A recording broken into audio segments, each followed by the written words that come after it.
return on investment and different growth patterns that cities can choose to use and how productive that growth becomes. I'm going to turn it over to, all right, Chuck, I'll let you do your resume. That's fine. Real quick. Yeah. But I'll turn it over to Joey Durrell for a couple of comments. Thank you, Pat. Thank you, Iberia Bank, but also thank you, DDA, for bringing Chuck in. We were talking this morning, got to visit with him for a while this morning, and he says so many things that are so interesting and things that I've had in my gut, we've all had in our gut, we all kind of think we understand, but he articulates it very well. And one of the things that we talked about this morning in talking about, and I just pulled a random group out of the air called the school board. And that's off the record. But the point is, sometimes you hear the discussion about trying to get good people elected to office, and then 2 years later you say, man, they're just like the rest of them, because you don't change the system. You get good people elected to something, into a system, and you don't touch the system. And there's something about the definition of insanity. And I think what you're going to hear from Chuck today is that we have bought into a system that typically dictates that the way to solve all the problems are to raise taxes. And for me, this whole comprehensive plan issue and project has been about the future and how can we use our tax dollars efficiently enough to where we don't marry into and don't buy into the typical way of building things and doing things by raising taxes. And so if we don't, we're at the stage now, I think, where we are having some change forced on us. And I think Chuck is going to articulate it very, very well and get us at least thinking about what we can do new as we go forward the comprehensive plan for the future. So with that, I guess I'll turn it over to Chuck. Thank you. Thank you, so Chuck. much. Appreciate it. Thank you. I have to say, every time I come, Louisiana, Mississippi, Alabama, the hospitality is amazing. You guys are very nice, and I appreciate the warm, balmy weather too. It's 20 below back home, so this is warm and balmy. I'll be wearing shorts tomorrow. You say my resume. I'm a civil engineer. I'm a land use planner. I started out working for a consulting firm, wound up going back to grad school, starting my own planning organization, and one night started a blog. And that blog has grown into this movement here, not by any grand design of mine or any intention, but just because there were so many people that wanted to hear about and talk about this message and the things we were kind of conversing about. So I'm here today as the president of this organization, Strong Towns. We're a 501c3 nonprofit. Our mission is to support a model of growth that allows America's towns to become financially strong and resilient. We talk about cities, we talk about towns. You guys have parishes and boroughs or what have you. What we're really talking about are local units of government, the very base unit of government that we use to make day-to-day decisions about the communities we live in. We could have named our organization Strong Local Units of Government. That would have had a hard time squeezing on a business card. It would have been a long web address. We're Strong Towns. If I talk about cities or towns, you can just kind of go back and forth. There's three main takeaways from this presentation. I'll begin with this and end with this. The current path that cities are on is not financially stable. The second, the future for most cities is not going to resemble the recent past. And then third, the main determinant of future prosperity for cities will be the ability of local leaders to transform their communities. I want to talk about the way we finance and build growth, job creation, development in our communities. Right now, today, we use three primary funding mechanisms. The first one is transfer payments between governments. This is the idea that the state government, the federal government, in their role as our partner, come up with grant programs, low interest loan programs, incentives, tax subsidies, job creation programs. These programs are used and leveraged outside resources to build new things in our community, bring in new businesses, build new sewer systems, water systems, expansions of this or that. These things create growth and jobs in our community. The second is transportation spending. This is the idea that we'll pool our gas tax dollars The federal government, the state government will come in often with a 90-10 split or something like that, make huge transformative investments in interstates, interchanges, frontage roads, different transportation infrastructure, again, to create jobs and create growth at the local level. The third mechanism is debt. Public debt is certainly a big part of this equation. Back in 1950, the average city spent 2% of their budget on debt service. That now is 16% and climbing rapidly. So public sector debt is a big part of this. But even more important than public sector debt is private sector debt. The ability of people to get development loans, to then use that money to develop property, to have those obligations rolled over into individual mortgages and commercial real estate loans, have them sold on a secondary market, securitized, bought up by people all over the world. It's created an enormous amount of liquidity in our system and allows us to grow. These three mechanisms combine today to allow us to create growth at the local level using largely outside capital. And of course, that growth is good because it increases our tax revenues, gives us the money that we need to do the things that we want to do. There's some really powerful incentives at play here. It's important that we recognize and understand them. When we access federal and state programs, when we have the transportation office come in and make an investment, or when the private sector comes in with leverage capital to build things, the cost for that transaction for us as local taxpayers is usually pretty small. We may have a little bit of matching costs, we may have a little bit of upsizing, it may cost us a little bit of staff time, but as a fraction of that total investment, our part of that is usually pretty nominal. The benefit that we get, however, in the new jobs and new growth and the new tax revenue is substantial. A lot of that accrues to us, and it makes us feel very wealthy. The catch is that we, as local governments, as taxpayers, agree to take on the long-term liability and obligation of maintaining and servicing all this new growth and development. We are, in a sense, exchanging a near-term cash advantage for a long-term liability and obligation. There's only one of two ways that this transaction makes sense. Either growth is going to continue at ever-accelerating rates. In other words, there's always going to be a brand new project that we can do that will generate free cash flow for us that we can then apply to all the old obligations that we have. Or the pattern of development, the way we're actually building and constructing our places, is going to create for us more in wealth and prosperity over the long term than it generates in costs.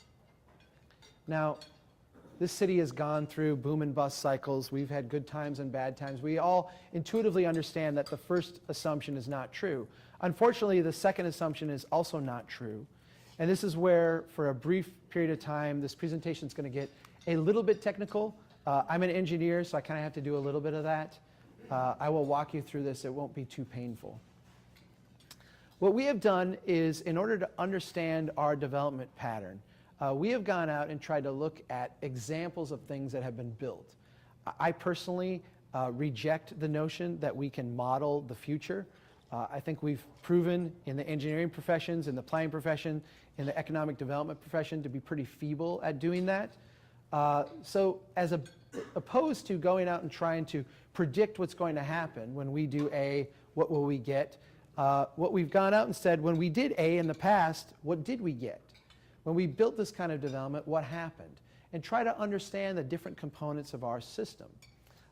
We look for examples that have the least amount of complexity to them, so we can kind of break down the individual parts of how we build and understand them better. This is probably the simplest development you'll ever find. This is a dead-end road on a cul-de-sac. These are 2.5 acre lots along this road. The road ends here. There's no through traffic. There's no commercial traffic. There's no chance that there will ever be through traffic or commercial traffic. The only people that use this road are the people that live on it, right? This was built in the early 1990s. When it was built, the road was gravel, and the city went in and said, we want this road paved. The city paid half the cost, the property owners paid the other half.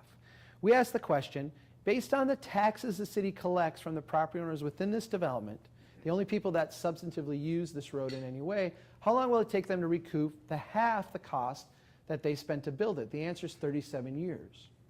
Now, the road's not going to last 37 years, but it will take the city that long just to break even on that investment. This is a slightly more intense development. These are half-acre, three-quarter-acre lots. There's some a little bit bigger on the west here, but you can see they have a minimal amount of frontage. Again, this is a closed-loop system, dead-end cul-de-sac up here. There's no through traffic. There's no commercial traffic. There's no hope for any future development. The only people that use this road and will ever use this road are the people that live on it today. This was built in the early 1980s. It had completely fallen apart. The city had to go out and repair it. The cost to do that was $354,000. We asked the question, based on the taxes the city's collecting from the people within these properties, how long will it take the city to recoup what they just spent to fix the road? The answer is 79 years. Now, of course, that road's not going to last anywhere near 75 years.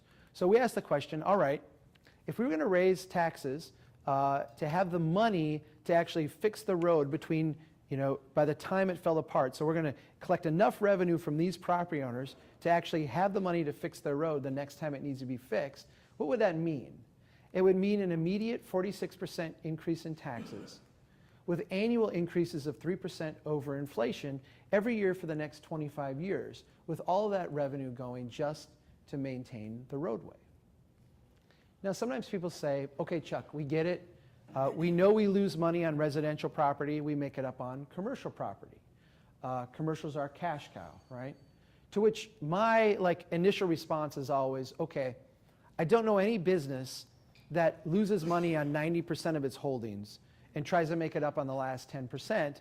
I don't know why cities would want to run that way. Nonetheless, that's a common notion out there that we can just generate enough commercial property, we can make up for the fact that our residential all runs in the negative. This is a business park. This one was built in the mid-1990s. You can think of the wide industrial streets, the sewer and water and storm sewer and curb and gutter and all the stuff you would need. This has been wildly successful. Every lot has been built upon. The city felt this project was so successful that they want to do another version. They want to actually just take this and repeat it, build the same exact thing on property they own right next door. We asked the question, okay, if we could do the same thing again with the same amount of money and get the same return, is that a good investment? In today's dollars, it would cost $2.1 million. There's $6.6 million of investment that has happened in this park as a result of that project. Now, pause here for a sec. Of that $6.6 million, 4 of those lots are a church. I go to church. Churches are a very important part of the community, but the church is not paying any taxes to the city, right? 2 of the lots belong to the school district. Now, I went to public schools. My kids go to public schools. The schools are important to the community, right? But the school district is not paying any money to the city. One of the lots is a city maintenance garage. One of the lots is a county maintenance garage. So of the remaining lots, the ones that theoretically are private sector taxpayers, every single lot was either sold for $1 and or the business was given a long-term tax subsidy in order to attract them to move into that park. For the sake of our analysis, we assumed that every single lot would be built on within 12 months, that they would all be full tax-paying, non-subsidized enterprises, and that every single penny of new revenue would go in to pay that debt back. If that were the case, which is a wildly optimistic scenario, it would still take almost 3 decades, 29 years, for the city to break even. That's 29 years where everybody's taxes in the city would have to go up to mow the ditches and sweep the streets and provide police protection and fire protection and every other service that would be needed. Now, I used to go through and do about a dozen of these examples, and I would watch people's eyes start to glaze over and their pain start to build up, and they'd be like, okay, we get it, Chuck. I cut it down to 3 because I think I can make the point in just 3, but if you're someone who wants more data, more examples, I'll give you our website address at the end. We have a bunch of case studies up there that go through different styles of development. But let me show you kind of what is going on here. And again, I apologize for being an engineer. I like graphs. I'll walk you through this one so it's not painful. Let's say a developer comes to our community and says, I have a piece of land here I'd like to build upon. I'm willing to build all of the infrastructure needed. I will build all of the water and the sewer, the roads, the streets, the sidewalks, the curb. I'll put in the pipes and the pumps and the valves and the meters. I'll build all the homes. I'll build all the commercial properties. I'm not asking for any variances from your rules. I'll meet all your rules. I don't want any subsidies. I don't want anything from you, the city. All I'm asking is that when I'm done building all this stuff, I be allowed to turn over, to donate to the public, this infrastructure for long-term maintenance. What would we say? We say, fantastic, right? You mean you're going to build all this, we get all this new growth, all this new tax base, it costs us nothing. This is wonderful. Where do we sign up? Let's say in the back of our minds, we heard about this strong town stuff. We want to be prudent people. We're, prudent with our money. So what we're going to do is when the revenue from this new development comes in, we're going to take that portion that would normally go to maintaining infrastructure, making capital improvements, and we're going to set that aside. And every year when the revenue comes in, we'll set it aside, we'll allow it to accumulate, and then when we get out a generation from now, when we have to actually make good on that deal we made back in year one, where we said we'll take care of it all now indefinitely, we'll use that money. This is what that looks like. In year one, the revenue comes in. It's a brand new road. There's no expenses, right? Brand new pipe. It's not costing you anything. So you set that money aside. In year two, a little bit more comes in, so you add to it. In year three, a little bit more. Year four, a little bit more. And you can see, as you go on through the years, this stuff is all relatively new. It's not costing you anything. You're not even going to spend money out. It's just money's just coming in. And so, after a couple of decades, you've accumulated quite a bit of money. The problem is when you get to the end of the life cycle, when you actually have to go out and make good on that promise you made way back in year one when you agreed to this transaction, what you find is that the cumulative amount of revenue is insufficient. And from a cash flow standpoint, you go far into the negative. Now, cities are not one development, right? Cities are a collection of development, a collection of neighborhoods. So let's say that our developer comes back in a couple years later and says, that worked out so well for me, that worked out so well for you, I would like to do a similar project. And every other year from that point forward, a developer walks in the door and does a similar project. In other words, this is a scenario that every city wants: nice, steady, continuous growth. And we take the money from these new projects and we set them aside and we save them for the day in the future when we have to make good on the promises that we made when we did the initial transaction. Here's what that looks like. In year one, you've got your first development that comes in. You set that money aside, you allow it to grow. In year three now, you've got a second development paying in. In year five, you've got a third. In year seven, you've got a fourth, and on and on and on. And you can see that over time, not only is the money accumulating from each development, but as you add new developments, your revenue stream kind of starts to climb upwards. You've got all this cash now because you've had all this growth. And when you get to year 25, the year you have to make good on that promise you made way back in year one, yes, you've got to spend a little bit of money, but it's okay, right? You've got it. You've had all this growth. The growth creates what we call the illusion of wealth. Because as we all intuitively understand, if you lose money on every transaction, you don't make it up in volume.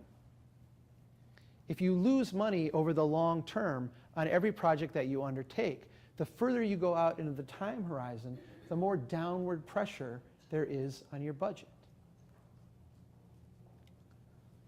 We've been building in this style for about 50, 60, 70 years. And I've had people say to me, okay, Chuck, I get it. This makes sense.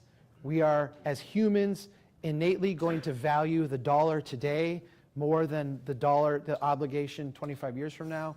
I understand how, humans will just do things like this. This makes sense. But we should have gone broke a long time ago. How did we manage to get as far as we did? And this gets us to this. This is the last graph. It's a graph of debt.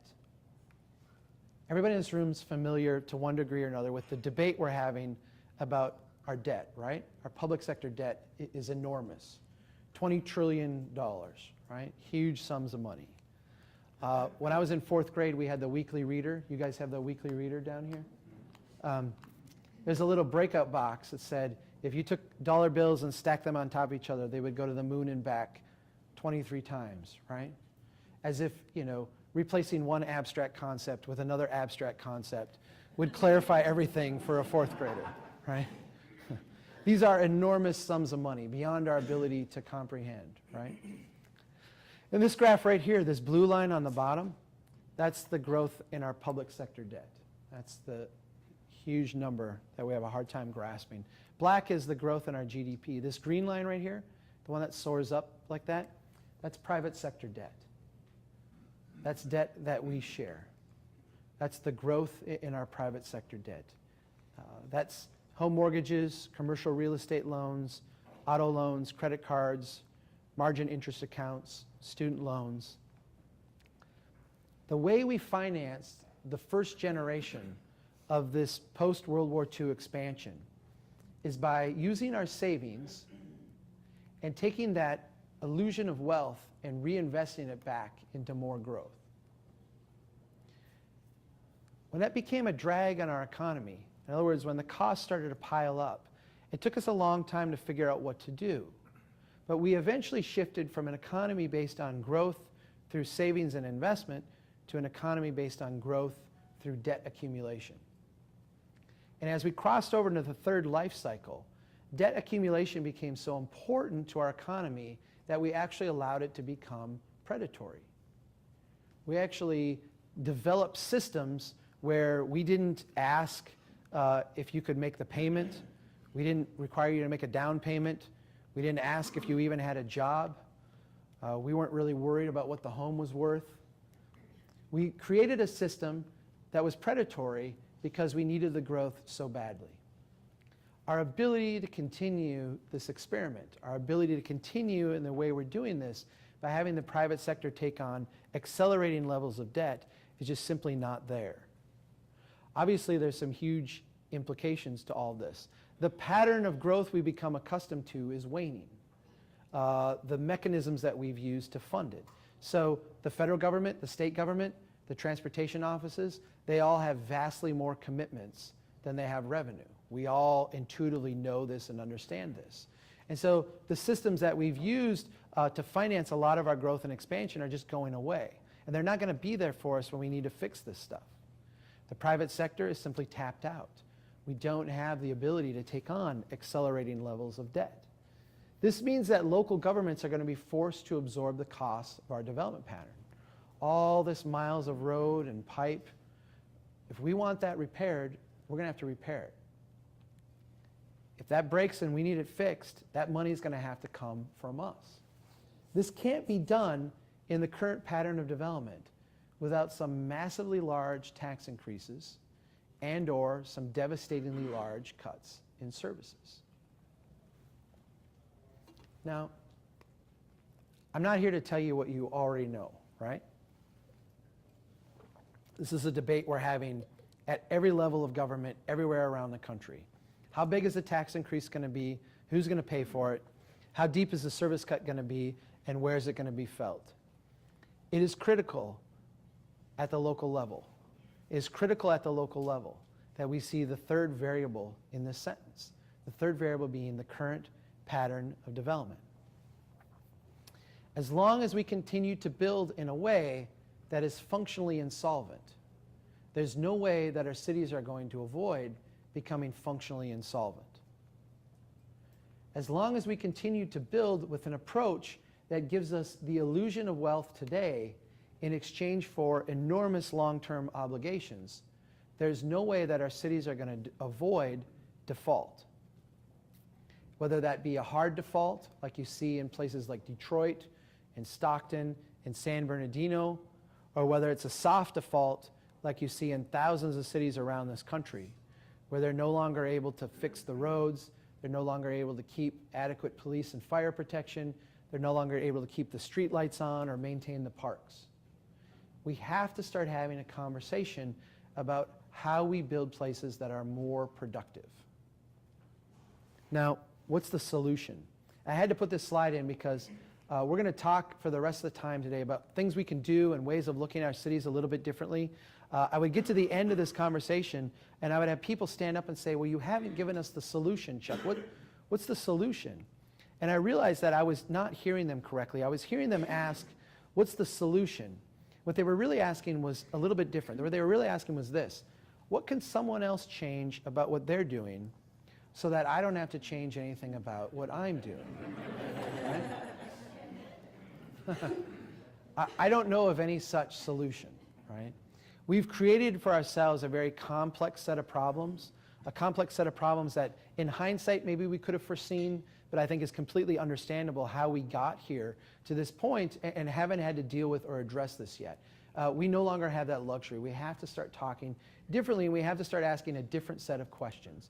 So I want to start with this, because I want to ask you a different set of questions. This is my hometown. This is Brainerd, Minnesota, back in the early 1900s. Brainerd is 2.5 hours north of Minneapolis, St. Paul. Back then, this was like the middle of nowhere, right? This was, days' journey from anything that would be known as civilization at the time. Yet, look at what they built. This is a pretty spectacular place. Yeah, as a planner, as an engineer, I look at this and I see how the buildings line up, how they frame the public realm real nicely, how you've got great segmentation of the public space. The buildings themselves face things off real nice. They've got great symmetry. They front things very nicely. This is gorgeous, gorgeous. Let me ask you a few questions about this place and these people. How thick was their zoning code? How many boards and committees did someone have to go to in this community to get approval to build something? How many federal grants did they get? How much tax subsidy did they give out to businesses? How many job creation programs did they have? How many engineers and planners and economic development specialists did they employ? We can go through the litany of things that we have convinced ourselves today are absolutely essential for our cities to have success, yet these people had none of them. They didn't even have 30-year mortgages, right? These were a bunch of illiterate lumberjacks in the middle of the North Woods, yet look at what they built. How did they know how to do this? It's really simple. They just built what they knew worked. They copied a pattern of development that time had shown them was financially productive. They took the materials they had on hand and they built what they knew worked. After 60 years of us trying a new approach, a new kind of experimental way of building, after all the incentives and the programs that create growth and wealth, after engineers like me coming in and saying we've got all the answers, here's what this street looks like today. It's the exact same street from about the same spot. It's a wasteland of parking lots and half-occupied buildings. And if you want to grasp in one photo why our local governments are all going broke, there's $500,000 of public infrastructure in that street right there. $500,000. What is our return on that investment? What are we getting back that's going to allow us to generation after generation maintain that street in the condition that it's in? I was giving a talk in Boise, Idaho last year, and I got to this picture, and a student, it was at the university, a student stood up, said, Chuck, I'm from Costa Rica. Costa Rica is a very poor country. We can't afford to build like this. When we build one block at a time. And before we build the next block, we have to make sure that every gap is filled in on the block so we have enough tax base to maintain everything. We're a very poor country. We can't afford to build this way. Yeah, we're a very poor country now too, right? We can't afford to build this way either. And for a while, this illusion of wealth made us think that we could, that having huge gaps like this didn't matter, that the return on our investment didn't matter, that if we just created enough growth and enough jobs and enough stuff going on, that essentially, there'd be enough Peters out there to rob that where we didn't even have to account for the Pauls, right? We just have so much wealth. We're not there anymore. And there's so much drag now on our local economies that we have to start asking a more sophisticated set of questions. So how do we do this differently? And we have to start with this because this is the mentality, kind of the tip of the spear mentality. Build it and they will come. Brilliant movie plot, right? It's a horrible economic development strategy. We have become now a nation that expects our local governments to be essentially the dumb money at the card table. When the developers come to town, they can't figure out how to make things work. Where do they go? They go to the city. They go to the government. They go to the state. We need the tax incentives. We need the revenue. We need the gap financing. And we're expected as cities to put all this money into play if we want to be out there attracting growth and jobs and economic development. This is not how wealth is built. This is not how wealth has ever been built. I'm going to show you how cities build wealth, okay? Do you guys recognize this street right here? This is my hometown back in 1870. This is the very first street ever built. After 30 years, this street would become this, the exact same street. Look at that city for a sec and understand that every city that was built prior to 1950, every city that began prior to really World War II began just like this. This city began just like this. Manhattan, San Francisco, Dallas, Chicago, Paris, London, Cairo, Rome, Shanghai, Dubai, Sydney, every city started just like this, a little collection of pop-up low investment places. And for a variety of reasons that defy our ability to predict or even understand in retrospect, we built thousands of these places around this continent, and a lot of them failed. What happened when they failed? Did your pension fund drop by 25%? Do we have to have an emergency session of Congress to appropriate all kinds of money to Wall Street banks to save the economy? No. These were modest little investments. And when they failed, people simply plucked the windows out and the iron off the wall and moved on to the next successful city, right? A few people lost a little bit of money, but we all learned from it, right? For a variety of reasons that defy our ability to predict or understand even in retrospect, a lot of these places were successful. And when they were successful, a really important thing happened. What happened was these cities started to grow, and they would grow incrementally up, incrementally out, and incrementally more intense. And so after 30 years, this successful street would become this. And after 40 more years, as this city continued to grow incrementally up, incrementally out, and incrementally more intense, this street would become this. Those wood structures now were rock, granite, or brick facades. We don't build wealth by going to the casino and putting it on red. The way we build wealth is by making modest incremental investments over a broad area over a long period of time. We don't do that in government.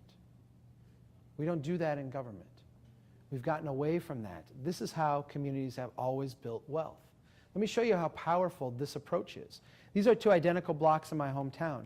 The one on the left we've called Old and Blighted. The one on the right we've called Shiny and New. You'll see they're exactly the same size, same neighborhood, same thoroughfare. Everything's the same except for the style of development. The one on the left is the pop-up block from the 1920s. So remember that 1870s block? As my city was growing incrementally up and incrementally more intense, it was also growing incrementally out. And these three blocks were the 1920s version of that increment. This was the cheapest style of commercial development you could build out on the edge of the city. And the idea was if the city continued to grow, these would eventually grow up, they'd grow more intense, and they'd continue to mature like the rest of the city. But what happened? 1920s followed the Great Depression, then World War II, then a completely different style of development just leapfrogged over this and started building somewhere else. And these have stagnated for 90 years. 2 blocks over used to look just like this, but we had it torn down, and now we've got the drive-through taco joint, right? Everybody was happy about this. We got rid of blight. We got plenty of parking now. We got the cars off the street. We got all, a little bit of green space. We got everything is going perfect now, right? Here's what nobody bothered to ask, because it's a question governments never ask. That old and blighted block, that rundown junky place, has a total value of $1.1 million. You add up the tax value of all those properties, 1.1 million. This shiny and new place, same exact area, same amount of public infrastructure, same everything, just a different style of building, only $800,000. That rundown junky block is worth 41% more. Understand what you're looking at. You're looking at the traditional style of development, the way that we have built for thousands of years across continents, civilizations, latitudes, the way your city was fundamentally built when it began. You're looking at that in its most basic, cheap form after 90 years of neglect, and it still outperforms by a wide margin this new style at its peak, right? We all know the trajectory of the taco joint. 20 years from now, there'll be a new taco joint a mile up the road. This one will be turned into a used car lot. 10 years after that, it will be boarded up. They'll be selling drugs out the back, and we'll be looking for a grant to have it torn down and have something else built, right? We've all been around long enough to see this transition. This is a development style with incredible upside and very limited downside. This is a very fragile development style with very limited upside and a downside potential that can literally go to zero. We see the same thing in what we call growth on the edges of our communities. This is the Mills property. This is the kind of premier investment in my hometown in the area. This is a double-sized big box store. They built this, and it was so successful they doubled it. This is a huge place. This is their auto dealership and a gas station. This is a 19-acre piece of property, the most valuable piece of property in the area. When the Mills people show up, we just stop the meeting and say, you know, what can we do for you guys, right? This is 19 acres of Brainerd's downtown. This is the core of our historic downtown. And if you've seen the movie Fargo, you saw a depiction, not so flattering, but also not so inaccurate, of Brainerd's downtown. It's kind of a rundown place. You can see lots of parking. We wait for buildings to burn down, then we convert that into parking. A lot of the second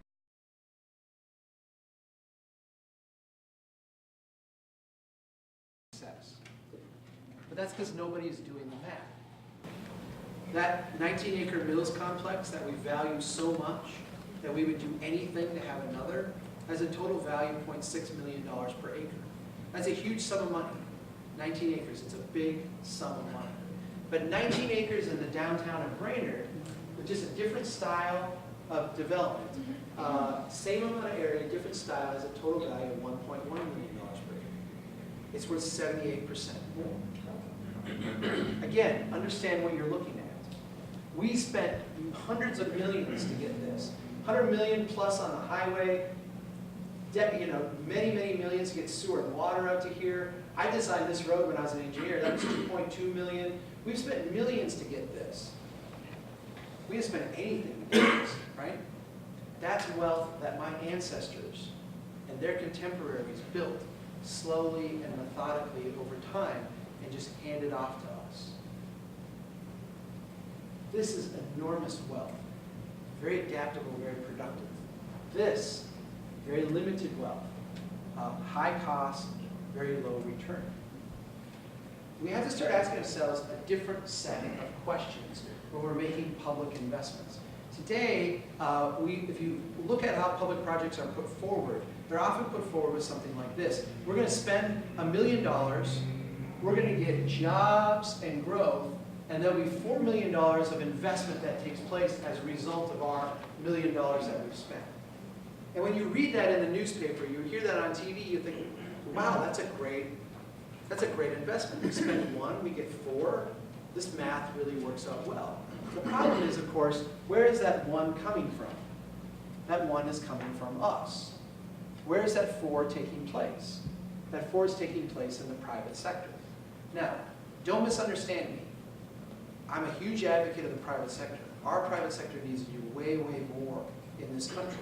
But if we, at the local government level, want to get in the development game, want to create and induce growth and be partners in this, we have to ask a more sophisticated set of questions. It's not good enough to say we do this and we get this. We do this, and how much of this winds up back here so that we can do it again and again and again and again. If we want to be here a decade from now, 2 decades from now, 5 decades from now, this math has got to balance. We have to start asking, what's our return on investment? What actual cash do we get back for cash that we spend? We never asked this question today. We never asked this question. And it's not because our local government here is deficient, it's because no government asks this question. We are living in the world of state and federal priorities. And our priorities at the local level are vastly different than the state and federal priorities.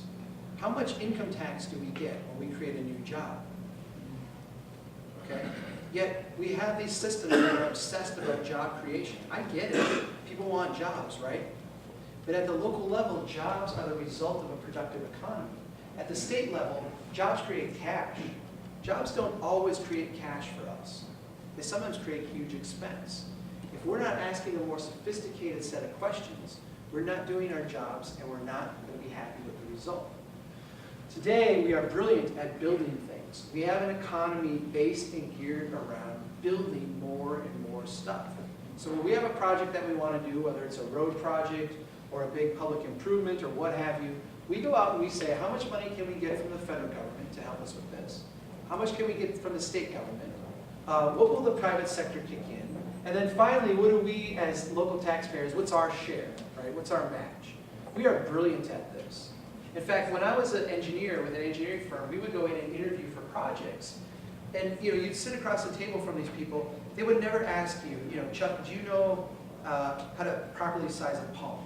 Or what kind of bituminous mixture would you use in a road like this? No one ever asked that, right? What do they want to know from me, the engineer? How good are you at getting grants? What's your track record on working with funding agencies? What's the projects that you've done that have used this grant program or that grant program? We are obsessed, but we are excellent at building things. What are we not good at? Yeah. When that 30 feet of sidewalk is all cracked and repaired, what federal program is there to help us do that, fix that, right? When that one block of pipe has a dip in it and isn't working, we got to dig it up and replace it. How enthusiastic is the state about coming in and giving us the money to do that, right? When you have a taxpayer who has the cost of all their infrastructure rolled into their mortgage, which they've been paying off for decades, and then they've been paying taxes to the city for all the, theoretically, the operation and maintenance costs. And then you come to them and say, look, we don't have the money to fix your road. If you want to fix it, it's going to be another $20,000. How happy are they about doing that, right? So when we get to the second life cycle, who's left? It's just Mayor Quimby, right? It's just us.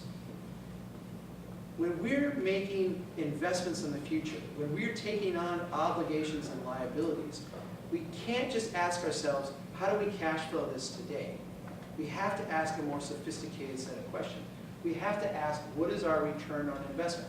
Are we actually going to have the tax base and the resources here to offset all of these revenue sources when we get to the second life cycle? We have gone 60 years in an experiment where we've never bothered to ask that question. And the reason why our cities are all struggling today is because the answer to that question is largely been no. Does anybody know what these are? What's that? The yurt. The yurt. They're not the yurt. I don't know what that is. These are called the trulli. This is in Alberobello, southern Italy. These buildings were built in the, I want to say 1400s, 1500s. If you look at them, they have roofs that have no mortar. Why do they have roofs with no mortar? Because the tax system at the time taxed properties when they were completely built. And so when the tax collector was coming to town, the word would go out. These people would take off their roofs. The taxpayer would show up and they'd say, hey, we're still working on it. Come back again next year and we'll be done, right? People respond to incentives, correct? We primarily today, at the local level, use two taxing systems. The one is the property tax, and the other is the sales tax. When you look at the sales tax, if I want the road in front of my house fixed, right, what am I supposed to do? go buy more stuff, you know, go buy a car, do transactions. There's no correlation between the sales tax and the demands that I have as a taxpayer and what I want to see. But let's look at the property tax, because the property tax is even more in cities. I have a piece of property, and the people around me are all developing, right? All those people are going to do what now? Pay vastly more taxes. But if I can sit on my property and hold on to it, and I got the cash flow to do that, I can make it work. I'm going to have a huge payout at some point in the future, right? If I can be the last person to develop or the last piece of property in a valuable neighborhood, if I can essentially like sit on this for a long period of time, if you go out and invest money in improving your property, I can't tell you how many times as an engineer I was working on a project and I would say, you know, we're going to do this and it's going to make everybody's property more valuable. And what did people say to me as an engineer? Chuck, please don't make our property more valuable. Then we'll have to pay more taxes. You know, I'm cash flowing as I am right now. I don't want to pay more taxes. Don't make my property more valuable. Okay? Is that the kind of community that is going to make, you know, is that the kind of policy that's going to make us a strong community in the long term? There's a concept out there called the land tax, and I'm not here advocating for a land tax. People who advocate for a land tax sometimes get religious about it, and I'm saying this is one of many, many things that I think communities can look at. But I want to put this out there as an idea because I want you to understand how your tax structure is set up today and how it's a huge disincentive for investment. Right now, you look at a house, a parking lot, a commercial property, or a vacant piece of land, right? And our tax system today, the property tax says the house is going to pay taxes, the parking lot hardly any, that commercial property way more taxes, and that piece of vacant land hardly any, right? Yet, think about this. When you have that parking lot sitting there, does it have a sidewalk run next to it?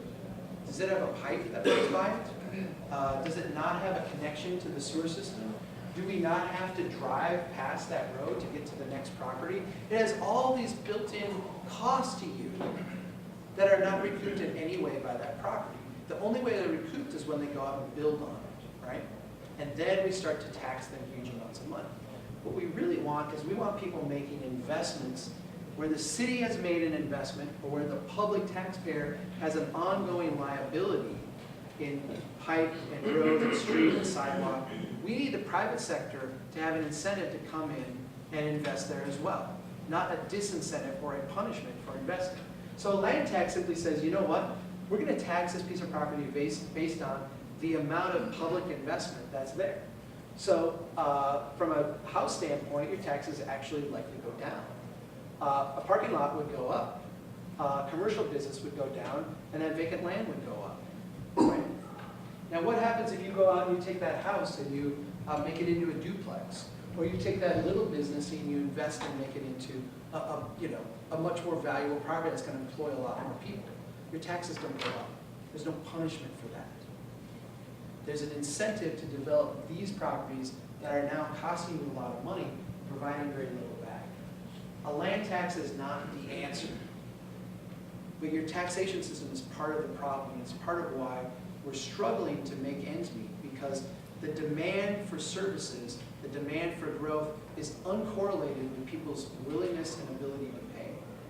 And because of that, we have this false sense of we're all paying in, and we all should get all this service, but yet the money's kind of ambiguous and kind of lost in there. Where's Nathan? How much time do I have left? 12:07. So what? So 12:15. Okay, so no time left. I'm going to skip this part then, because we got started a little bit late, so I couldn't get through the whole thing. But this part here is not the best part. Let's stop here so you guys can catch your breath. If you have any questions, there is one thing that we're going to ask you that when we're done, you actually, like if you've ever been at Disney World and you get done with the ride and they move you out quickly because there's another group coming in, that's what we're going to do here too. So let's just pause here, and if there's anybody who has a question or a comment or wants to talk about a specific topic, let's do that right now. Please. Even in your examples about we're going to save a little bit of money each year and then we'll have this money available, the reality is that never happens either. That doesn't happen It either. can't happen. No, Where- you don't want it to happen. Right. What you actually want is you want, from a revenue standpoint, a tax base that's in balance with your long-term obligations. So essentially, every year you've got money coming in, you've got money going out. And then you would only have to borrow money if you've got, like, one year you had a lot of stuff, and then you cash flow just for a couple of years. But basically, what we're talking about is a mass balance of the community. Okay. So that our total wealth is sufficient to support our total obligation base. And that's a simple return on investment kind of thing over an entire community, and inventory and an understanding of what those costs are. We don't even have, and I'm not saying hardly any city in the country has done that. That's just not something governments do today, and they really need to. Is there any success story where our government has? That's this one right here. The one. Are there success stories?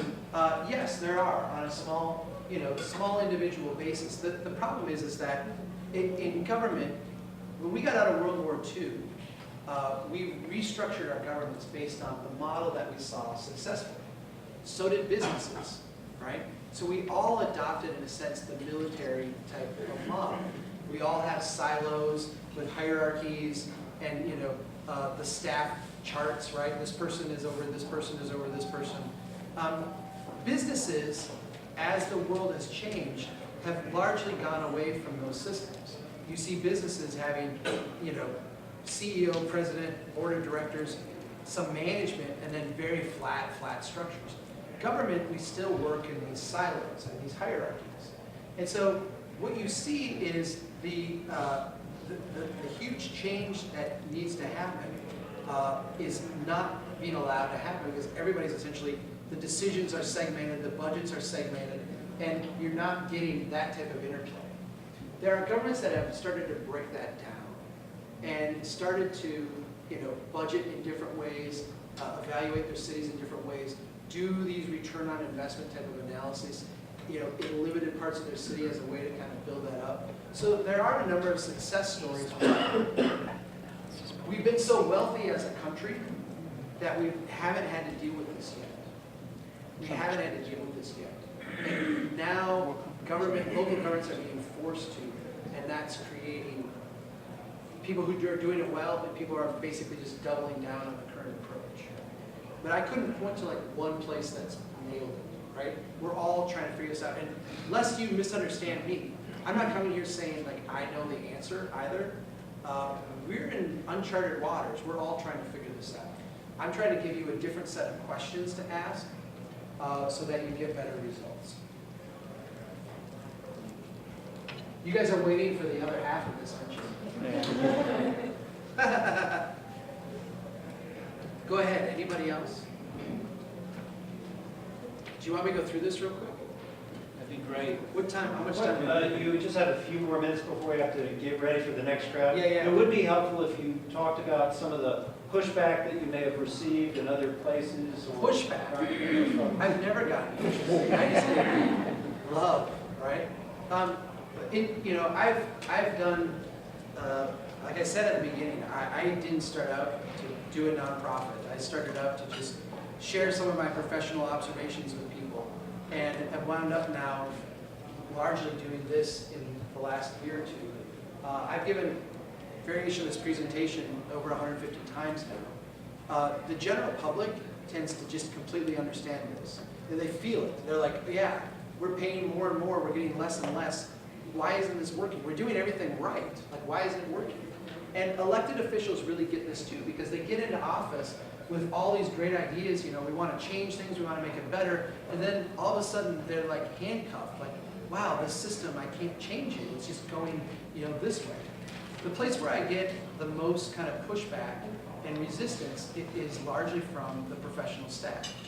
And it's not to say these people are bad, but when you are a professional, and this is, was me too, when I did this stuff, I was convinced, because I built the worst of the worst, right? I built these subdivisions, this low returning stuff. I knew that I was building a strong, great America. When I was out there widening these highways, millions of dollars that would literally have like no return to the community, I convinced myself professionally that this was the best thing that we could be doing. And it really is a very hard thing to kind of step back out of that paradigm and say, no, I need to ask a different set of questions.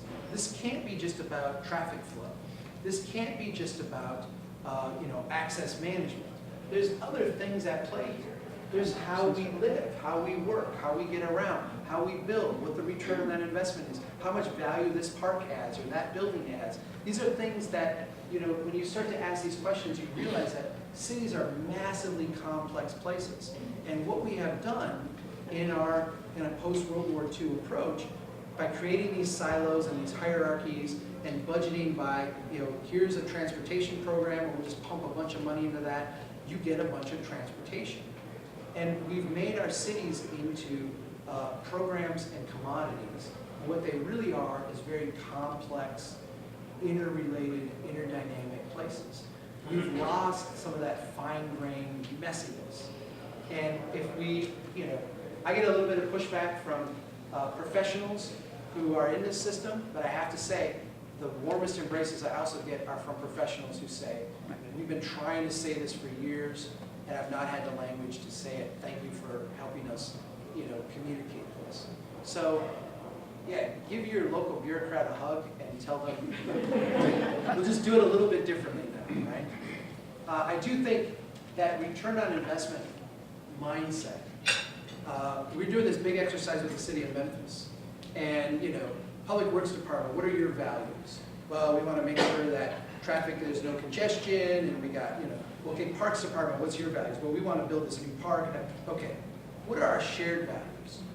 And at the end of the day, return on investment is not like the highest calling we all have.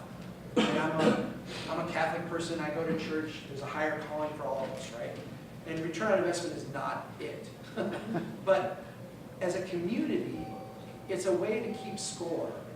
And it's a way to ensure that as we evaluate our other values, we're not shortchanging them. We actually are going to have the wealth and the tax base and the revenue to support the things that we value the most. And right now, we're on autopilot, literally throwing money away at things that have very negative returns. And it's limiting our ability to do the things that we value the most. And that's what I'm most passionate about. Please, man. I'll say this, we've heard about the bureaucrats, we've heard about the politicians, but ultimately, if the people aren't the change agents, it doesn't happen, because what most politicians, especially at the local level, see, and what I see from a lot of politicians, and probably myself, is if we don't do stuff, we don't get reelected. Yeah. People want to see roads being paved, they want to see gravel roads being paved, they want to see ditches being dug, they want to see buildings going up. So, it's hard for anybody who gets swept away into this world that I get into temporarily. Right. You can't change it that fast. If the people don't demand it, if the people don't really, really get it, it's not going to ever change. No. And you don't, you hire that new administrator, they don't come to you with their resume saying, I prevented this project from happening because it was a bad return. We didn't do this project because it was a bad return. They come with a long list of projects and accomplishments, right? That's the incentive structure we have. And we as a public have to start demanding a different set of metrics when we're doing stuff. We have to.